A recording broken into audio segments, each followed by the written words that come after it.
सुप्रभात बच्चों। उम्मीद है इससे पहले के 4 प्रश्न आप लोगों ने लिख लिए होंगे, लेकिन कुछ बच्चों का गृह कार्य अभी भी मेरे पास नहीं पहुंच रहा है, तो उन बच्चों के नाम रेखांकित कर मैं विद्यालय में पहुंचाना चाहती हूँ। मैं पहुंचाऊं इससे पहले आप गृह कार्य मुझ तक पहुंचा दीजिए, अन्यथा सन्नी सर आप लोगों के घर आकर कारण जानने की कोशिश करेंगे। आगे प्रश्न देखें। प्रश्न नंबर 5। सखी ने गोपी से कृष्ण का कैसा रूप धारण करने का आग्रह किया था? बेटा, जो गोपियां हैं वो श्री कृष्ण पर आसक्त थी, मुग्ध थी, मोहित थी, उनकी आराधना करती रहती थी, उनसे एक निष्ठ प्रेम भाव रखती थी और इसी कारण एक गोपी दूसरी गोपी से श्री कृष्ण का रूप धारण करने का आग्रह करती है। दूसरी गोपी भी श्री कृष्ण के प्रति आसक्त है, उनको अपना प्रिय मानती है, तो वह अपनी सखी के उस आग्रह को स्वीकार कर लेती है और वो अपने सिर पर मोर पंख, गले में गुंज की माला, पीले वस्त्र, हाथ में लाठी लेकर ग्वालों के साथ घूमने को तैयार हो जाती है। परंतु वह सारा श्री कृष्ण का स्वांग भरने को तैयार हो जाती है, लेकिन एक चीज पर वो अड़ जाती है, हठ पकड़ लेती है कि वह उस मुरली को जिसे श्री कृष्ण अपने होठों पर धारण करते हैं, उस मुरली को वो अपने होठों पर धारण नहीं करेगी। इसके पीछे क्या कारण है? श्री कृष्ण अपने होठों पर रखकर बांसुरी की धुन में, मधुर मधुर ध्वनि में डूब जाते थे। उस ध्वनि में वो पूर्णतया खो जाते थे, तल्लीन हो जाते थे और उन्हें गोपियों के अपने आसपास होने की भी सूध नहीं होती थी। किसी प्रकार का कोई आभास नहीं होता था कि गोपियां उसके आसपास मंडरा रही हैं। तो गोपियों को श्री कृष्ण का बांसुरी के वशीभूत होना बिल्कुल भी पसंद नहीं था।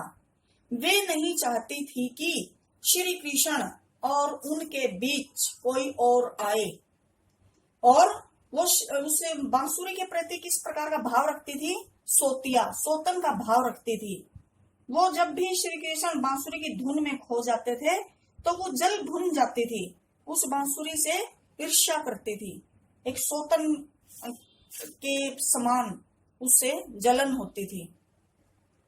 अगला प्रश्न है, आपके विचार से कवि पशु, पक्षी और पहाड़ के रूप में भी श्री कृष्ण का सानिध्य, निकटता क्यों प्राप्त करना चाहता है? ये साधारण सी वस्तु है, लेकिन इनको प्राप्त करना चाहता है, वो सानिध्य प्राप्त करना चाहता है श्री कृष्ण का इनके माध्यम से। बेटा, जो सच्चा भक्त होता है वो तो बस प्रभु की अनुकंपा, प्रभु का आशीर्वाद चाहता है। वो वरदान नहीं बल्कि प्रभु का सानिध्य चाहता है। उसे धन, दौलत, शोहरत, मान, प्रतिष्ठा से कोई लेना देना नहीं होता। इन सब चीजों की भूख नहीं होती। वो भक्त तो तृप्त होता है, संतुष्ट होता है। बिल्कुल ऐसे ही हमारे कवि रसखान हैं। वो श्री कृष्ण के प्रति निष्ठा भाव रखते हैं और उनके श्री कृष्ण उनके आराध्य देवता हैं, अनन्य भक्ति करते हैं उनकी। तो इसीलिए वो पशु, पक्षी और पहाड़ के रूप में, चाहे कोई भी रूप उसको प्राप्त हो, वो तो यानी कि इन सब चीजों का श्री कृष्ण से जुड़ाव रहा है, उनसे संबंध होने के कारण वो उनका सानिध्य प्राप्त करना चाहते हैं। उनको उस निकटता का एहसास होगा और वो जो उनकी निकटता से जो उनको सुकून मिलेगा, वो उस सुकून को महसूस करना चाहते हैं, उस आभास का सुख भोगना चाहते हैं, इसीलिए वो उनका सानिध्य प्राप्त करना चाहते हैं। बेटा, जैसे आप लोगों को भी जब आपका कोई परम मित्र या कोई अजीज उपहार देता है तो वह आपके लिए अनमोल होता है। आप उसकी कीमत नहीं आंकते, बल्कि उसके पीछे के प्रेम को देखते हैं, देने वाले का भाव पढ़ते हैं। तो इस प्रकार का उपहार अनमोल होता है। तो रसखान जो कवि हैं उनके भी श्री कृष्ण आराध्य देवता हैं, एक निष्ठ भक्ति है उनकी, इसीलिए वो अपने आराध्य देवता का सानिध्य, उनकी निकटता का सुख भोगना चाहते हैं। अगला प्रश्न है प्रश्न नंबर 7। चौथे सवैये के अनुसार गोपियां अपने आप को क्यों विवश पाती हैं? विवश, बेचैन यानी कि मजबूर क्यों पाती हैं वो अपने आप को?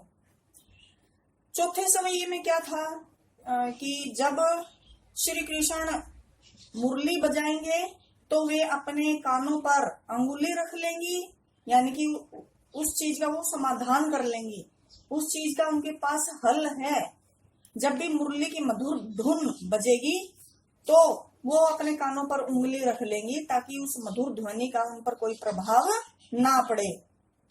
लेकिन उनकी रूप माधुरी पर जो मुस्कान की छटा फैलेगी, श्री कृष्ण की मुस्कान जो फैलेगी उनके चेहरे पर, उनकी रूप माधुरी पर, तो उस मुस्कान के वश में होकर वो उनकी ओर खींची चली जाएंगी। उस वक्त उन पर कोई काबू नहीं रहेगा, वो अपने आप को रोक नहीं पाएंगी।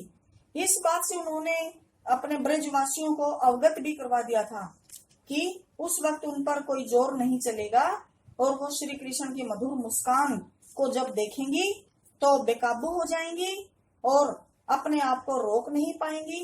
उस वक्त लोक लाज के सारे बंधन तोड़ देंगी और श्री कृष्ण की मनमोहक मुस्कान पर बलिहारी हो जाएंगी, फिदा हो जाएंगी, न्यौछावर हो जाएंगी।